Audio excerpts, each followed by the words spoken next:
Welcome to the Dancing Oracle with Najia and Eileen. Welcome. Welcome, girlfriend.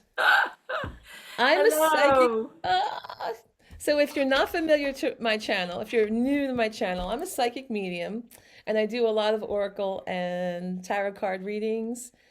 And I'm also a dancing oracle because I do belly dance. And that's how I met my dear friend Eileen, who's over in the UK right now. I'm here in the United States in Philadelphia. And I've known you. How long have we known each other? Oh gosh. 25 years? 25 years. So we Maybe have a more. history. Maybe more, maybe more. And we met through dance. We met through our love of Middle Eastern dance. And I, Eileen has Armenian heritage. So this is her dance. And today is part of our love series. And it's the last day of February as I record these videos. We had the theme of magnetizing love to yourself rather than trying so hard and praying and wishing all the angst. And I had talked about Eileen in one of my previous videos this month for our love theme. And she agreed to come on my show and tell her story because she has such a great story. And we're going to cover the before love story right now because she was not vibrating to attract her prince. And I have known her with her prince for what? How many years have you been married now, Well, we got Eileen? married in 2002. Yeah, so it's been a while. Very successful love story. So I want you all to understand what she did on an alchemical level because this channel deals with all things mystical and raising your frequency. It's not just that I read cards and psychic predictions. Its main purpose is to raise your frequency so that you can have a very fulfilling life. Now, Eileen, first off, where are you from in the UK? So people probably want to know that. I'm 3 hours from London. So I'm in Suffolk Oh, County in East Anglia. okay, if anyone is near there, please shout out in the comments to Eileen and give her a hello. Give her a wave. Give her a little wave emoji. All right, so when I knew you, you were a single lady, and we were going through the angst of being a little older. All our friends got married in their early 20s and such and had kids, and we're like, where, you know. Now you had a different desire than me. I wanted to have a family of 5 to 7 children. You had a much different viewpoint, but we were in that same area of our life, attracting negatively. We were attracting exactly what we didn't want. So can you talk about that? So our viewers, so many in our community are attracting negatively and they're not getting the self-care and love that they need. So can you talk about your experience with that? Yeah. I mean, there's just so much that, we emit in the way of energy. And a lot of times we're so unaware of how we come off to people. We think that, the energy that we're giving off is positive, where sometimes there's a little bit of an underlying factor. And people can read into it. They can sense if you're desperate. They can sense if you're unhappy. They can sense a lot of things. And I found that the people that I had been involved with were not the type of people I really wanted in my life. And I'm speaking about the opposite sex, Yeah. obviously. And I had gone through three separate relationships, and each one was just very, very much so a, how can I word it? a undesirable relationship. I had no inkling about the fact that some of them had been cheating on me. And I just was really, really unhappy. And when I had the third relationship just sort of break down, I then came to the realization that maybe the energy that I was giving off was the wrong type of energy. And I started doing a little bit more of a personal inventory of myself. And I thought, you know what? I'm really not liking this. I'm not enjoying this ride. I'm not enjoying the people that I'm attracting. So I'm doing something wrong. There has to be a way of breaking this chain or breaking this cycle. So what I started doing was doing things to make me happy instead of trying to be something I wasn't and trying to emulate others and what they had. I thought, why not just work on me? Why not make me happy? Why not do what makes me happy in my life? Why not achieve what I want to achieve? Forget about what other people's expectations might be of me. Forget about all of that nonsense and just concentrate on growing within, growing spiritually. And that's what I did. And I think that we'll talk about what you did, the steps you took to make yourself happy. But first, I want to touch on other people's expectations because I think a lot of us have that. I mean, I know I had that.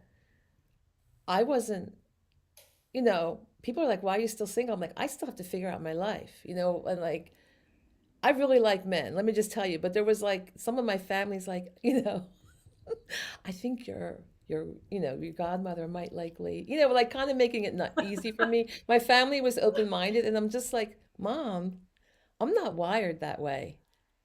I'm just, not in a good way, and I'm also have to figure out my career and supporting myself, and I have a lot to explore. And I know that pressure of your relatives and family was part of that. So tell us about that because that wasn't what you wanted. What did you No. tell us about the other people? Because I think a lot of women get caught up in society and family expectations. So talk about that. Well, it's very difficult when you reach a certain point and you have your parents, you have your grandparents, and everybody saying, well, why haven't you met someone? Why aren't you married? Yeah. Um, when am I going to have a grandchild? I mean, all of that. And Yes, when there's you're going to have a just, grandchild is a big one. Yeah. yeah, and there's just so much pressure. And in my early 20s, I didn't want that. I really didn't. Yeah. I thought, you know, it's not really where I see myself going. I don't really want to jump into a relationship. I don't want to get married just because my parents and my grandparents are shouting in the background. And then I guess after a certain period of time, as you had mentioned too, Najia, you see girlfriends getting married, and how many times are you a bridesmaid? And I mean, it just sort of evolved. And I then one day just looked around and I was the only single one. And I think at that point, I was trying to make it happen when I wasn't allowing things to Yes. naturally progress. The And key that's, words. Yeah.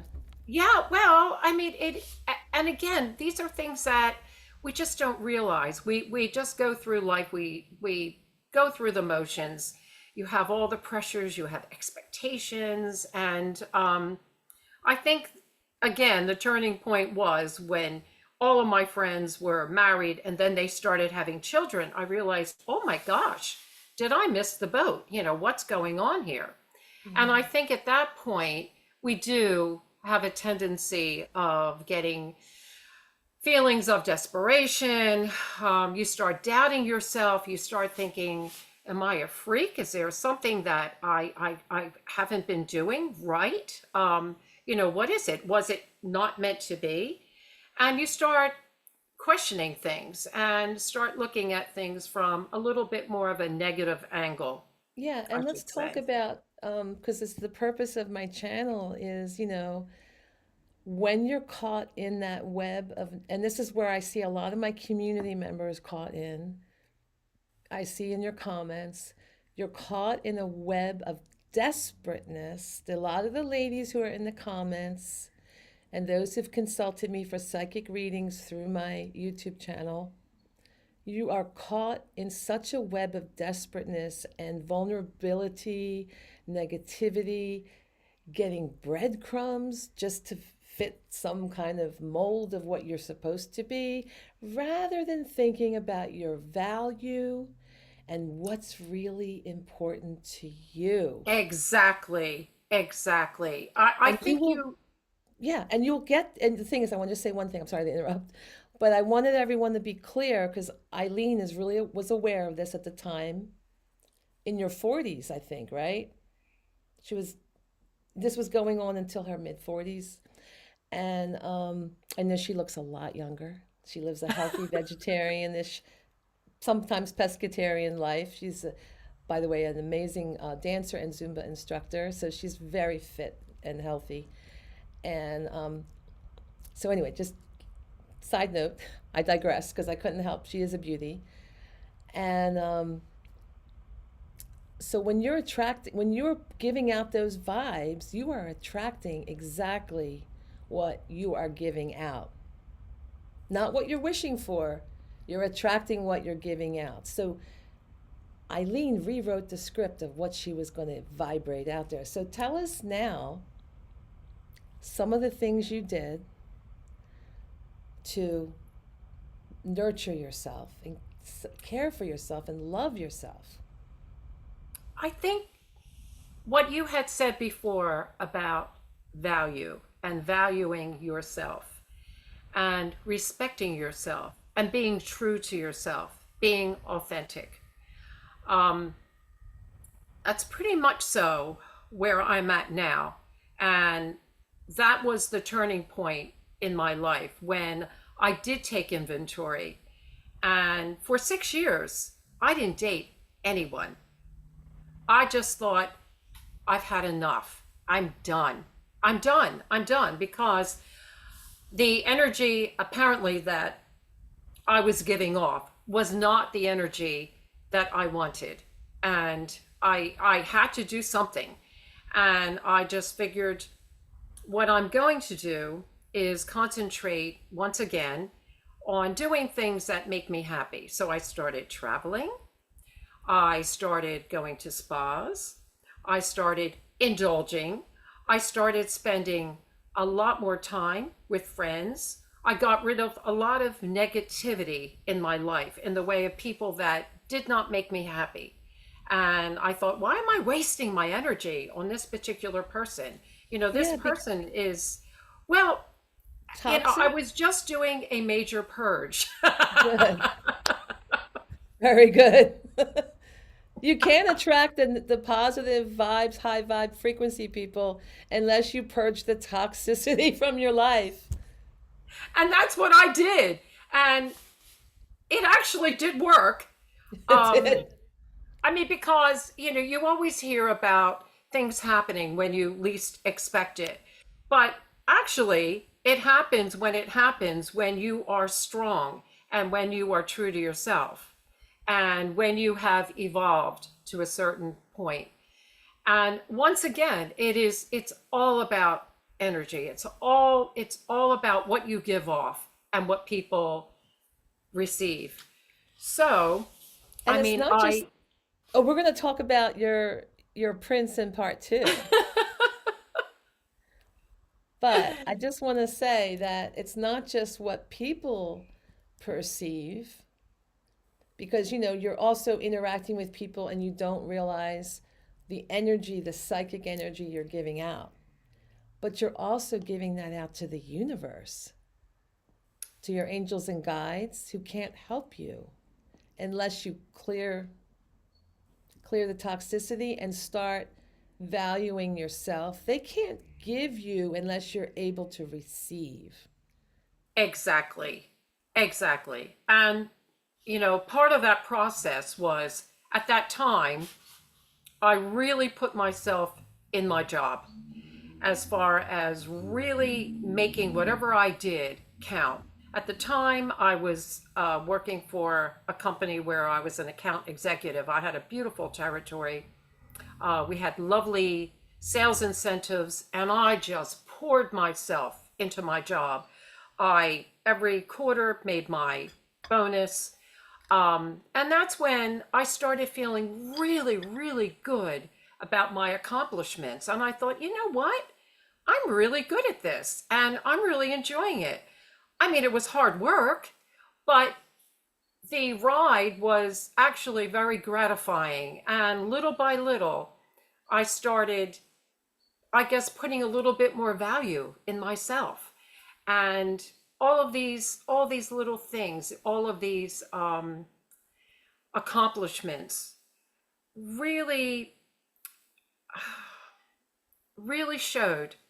And again, people sense that when they look at you, they think, wow, she's really a smart gal. She's got a lot on the ball. And, she's involved in this, she's doing that, she's giving back to society. And I look back at my life before I did the purge and before I got rid of a lot of the negativity. And I can honestly and truly say I was a totally different person. So it does make a difference. And I think a lot of people get caught, as you said, Najia, in a cycle. And it's hard to break it. And sometimes you don't know how You to don't break know. it. And it's And just bringing that in. yeah, well, and it's so true. And you have all these sort of psychic vampires Yeah. around, Oh, yeah, they'll ready find you to, because you're emitting abuse me, use me. yeah. Yeah. I want to talk about two things, like as I heard you speaking, that you did that really helped shift the energy. It reminds me so much of what Esther Hicks, who channels Abraham, said. So there was two things you did that were really instrumental before your life completely changed and you met your husband out of the blue, which is very unexpected. We'll talk about that in the next video and the whole incredible story. But there was two things. So you focused on your work, right? And two things came out of that. One which you spoke of, which your value increased in your eyes. Now the fact that you did this great work and all had nothing to do with your meeting your husband. It's just that within your eyes, within your heart, you felt I'm worth a lot. I'm a top person and you're a good person. You've got a beautiful heart. I've known you for a long time and all that. And I've seen you through all of this. I've seen the single to the married and happy and through the test of time, you know? The other thing you did was you took your attention off by putting yourself focusing on your work. You took your attention off the negative. So just by pulling the plug on the negative cycle, it's swarming in your energy field that will attract more deadbeats and this and that, people that don't treat you right, including your friends. You had friends that didn't treat you right. I mean, it wasn't just, it was a pattern energetically you were giving off. So I wanted everyone to know that, like, she did two amazing things: is taking her focus off the current problem because she was giving negative energy to that. And she put herself in raising her value through pampering herself and through accomplishing a lot in something like her work. And it could be something else. You could put your value, I mean, there's, either children, the community, whatever, but you put your focus somewhere else where you're giving back and you're doing a good job in something. It doesn't have to be the same thing as Eileen. Now, Eileen, we're going to go to part, if, are you ready to go to part two next? How The love Yes. story, the actual love story. But is there anything else you want to say to our audience before we sign off for the next video? It's just that I think so many of us don't realize how wonderful and how special we are. And it is so important to be proud of what you've done in your life. And there's nothing wrong with that. Nothing wrong with telling people also, you've done this and you've done that. And it is something to celebrate. Good advice. So, thank you, everyone. Be sure to, I forgot to say, give a like, subscribe, share the video. It helps the algorithms get out there so more people can benefit from videos I produce. I'm happy to do them, but we need your help. Everything is free, like, share, subscribe. But if you want to be part of our Oracle community and get 3 card mini reads every month, there's a membership for that. There's a membership for the live streams to be in the chat, and there's priority video. So those who are in the priority video angel members, you'll get the series of videos by tomorrow. You won't have to wait a week for each of these videos in each series. So thank you, Eileen, for coming on. And Thank we're you, excited to Najia. tell you about the love story. It's a good one. It's a good one. All right. Thank you, everyone. Bye. And you say what? Ta-da? What do you say in the UK? Cheers. Cheers. All right. Cheers, everyone. Toodle.